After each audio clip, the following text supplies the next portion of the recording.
Hello, my name is Rob Schaff. I'm a cartoonist that primarily draws digitally, and a couple of years ago I bought this awesome e-ink tablet because I wanted to use it for art.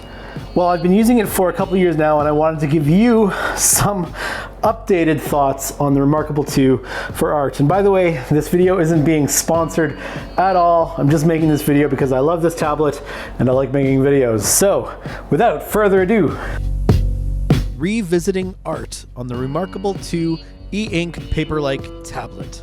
One thing that's really cool about the ReMarkable tablet is just how often they're updating it with cool new software features that change how you use it. For example, you can export the ballpoint pen in different colors, or you can use the color white with the brush. And that's cool because it means you can draw a big black shape and then you can color over it. And previously, if you ever wanted to do that, you had to use, a big black section, then use the eraser tool. And unfortunately, it would really mess with the vectors of the lines, and it would really screw up stuff if you were to import that file as an SVG into some editing software. So adding, the color white is actually a pretty cool improvement. Because the tools change over time, I thought it'd be a good idea to start with a quick recap. So as of December 2022, here are the tools you get with the ReMarkable2. You get a ballpoint pen, a fine liner, a marker, a pencil, a mechanical pencil, a paintbrush, highlighter, and a calligraphy pen. And they all behave just a little differently when it comes to pressure sensitivity and tilt sensitivity support. So what I will do right now is just go through all of the tools using all of the thicknesses so that you can see what they look like on this screen. The main difference between the ballpoint pen and the fine liner is the ballpoint pen is pressure sensitive, whereas the fine liner is fixed width, and that really matters when you export your file into a design software. Markers are thicker than the ballpoint pen and have some pretty cool pressure sensitivity built in. The pencil is pressure and tilt sensitive and gives you sort of a grainy line. The mechanical pencil feels like the fine liner, except the width isn't fixed. The brush, I believe, uses speed, pressure, and tilt sensitivity to give you a really dynamic line that emulates a brush. One change in the ReMarkable software over the last couple of years is that you can export different tools in different colors. Now, on the ReMarkable screen, they'll all appear as different levels of gray, but when you export them, they turn to the assigned color. But my favorite is this highlight tool, which is a gray highlighter that overlaps, and you can use this for shading in art. Then there's the calligraphy tool that uses tilt and pressure sensitivity to give you some real nice line variety. So the calligraphy pen, the brush, the marker, and the fine liner, they all behave differently. On the e-ink screen, they all look really good. The fine liner is obviously a fixed width, and the rest use pressure sensitivity. The pencil actually uses tilt so that you can shade like you would with a normal pencil. But they behave differently when you export them as a scalable vector graphic image and open them in design software. The lines all behave a little differently. And so, I just email that away to myself. You get the little notification, and then you can open it in your software. When you open the file in design software, the tools behave very differently. Anything that's pressure sensitive exports as shapes, not as line pathways. And so the fine liner, which is fixed width, does export as a line, so you can manipulate your lines after the fact pretty easily.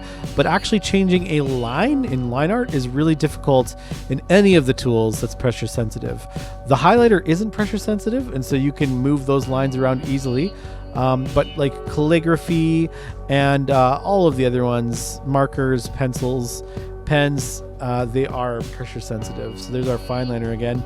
But the pencil exports not as gray when you shade, it exports as speckled little shapes of black, which makes it hard to manipulate after the fact. So I drew this little robot dude because I wanted to demonstrate what it looks like when you export it as a PNG and as a SVG, the differences and the different benefits.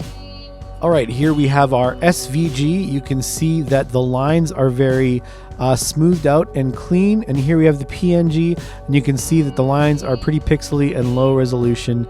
But you'll notice that the grays are nicer on the PNG than they are on the SVG. On the SVG, they are very sharp, and on the PNG, they are sort of smoothed out a little bit.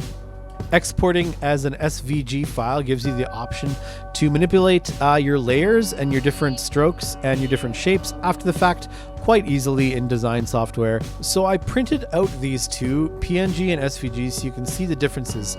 On the SVG, you can see that the black lines are nice and smooth, but the gray is very harsh, and it has like some artifacts from where the lines overlap. It doesn't really work very well. the grayscale. But on the PNG, the grayscale looks all right, but it's the lines themselves that get really fuzzy and pixelaty and blocky, and it doesn't look as good. Although the gray, it does look better on the PNG than it does on the SVG. The ability to export art that you create on the ReMarkable as a PNG is really handy and useful and easy, but the resolution is actually pretty low, and you're not really going to want to share a PNG that you've created on here on social media or use it for printing. The SVG is better because it allows you to maintain a higher fidelity in your line work, and if you use design software after the fact, you can actually print it and it looks pretty good. So they're continually adding new features to this tablet to make it easier to use outside of even like the features I've already mentioned. Like they have this one that's ability to drag and drop your PDFs through their website and it automatically uploads to your tablet. I love it. They used to have an app that you would use to do that, but I found it a little clunky and finicky. This new web form that they have is so much easier. I love it. I really enjoy doodling on the ReMarkable2, and you know, once in a while I'll make the line art for my comic strip using it, but I gotta be honest, it's kind of more of a novelty than it is an actual workhorse when it comes to art. It's not really designed for efficiency. That's not really what it's intended to be. It's intended to be like this device that gets you out of distraction and you know, no social media, no email, none of that stuff. Just gets you out of it, and so that you can take notes, so that you can draw, so that you can like be creative. You can do some pretty typical digital art stuff like layers and copy and paste and transform and resize and rotate and move around, but you can't do any of it quickly or efficiently. The e-ink display kind of forces you to slow down a little bit. You have to have patience, and patience is just not my strong suit when it comes to digital art. I'm a digital artist because it allows me to go faster and to be more efficient. So that's kind of the reason why I don't use this as my main workhorse. That being said, there is one huge exception when I will use the ReMarkable as my main art rig, and that is in the summertime. In the summertime, this thing kicks all kind of butt because you can use it in direct daylight, and you can't use any laptop screen or any iPad screen outside on the beach in direct sunlight. This you can. This is where it really thrives. And so it's pretty cool, you know, when you're sketching on the beach, you know, some people would sketch with paper, but you can't like resize and rotate and transform with paper. With this you can. And so on a beach or at a picnic or outside, or if I'm on a walk, or you know, if I've just taken a coffee break, this really helps me in the summer when I'm outside to continue to draw and be creative with kind of the digital tool set that I'm used to. So the non-art reasons why I love this tablet: it's got a super long battery life. I charge it maybe once a month, although now it'll only charge to 93%, but whatever, it still lasts like an entire month. It's amazing for note-taking and marking up textbooks for school. It's great screen for reading on. There's no eye fatigue. It's an e-ink display. It's great. All of my notes from all realms of life, from work to home to school, are all in one place, organized and backed up on the cloud, and it's fun to doodle on. If you're an artist looking to buy this, there's some things you should be aware of. First, you are going to burn through pen nibs, so make sure that you buy extras when you buy it. Also, buy the more expensive marker that they offer because it's black, and the gray one that I own discolors and looks really nasty over time. Do not buy the official ReMarkable folio. It's a total ripoff. And even though the price came down, it's still really expensive, especially considering now, after your first year of owning it, you're going to be paying $5 a month for the privilege of their cloud service. Lastly, this tablet forces you to slow down when you're using it, which for me is kind of missing the point of digital art.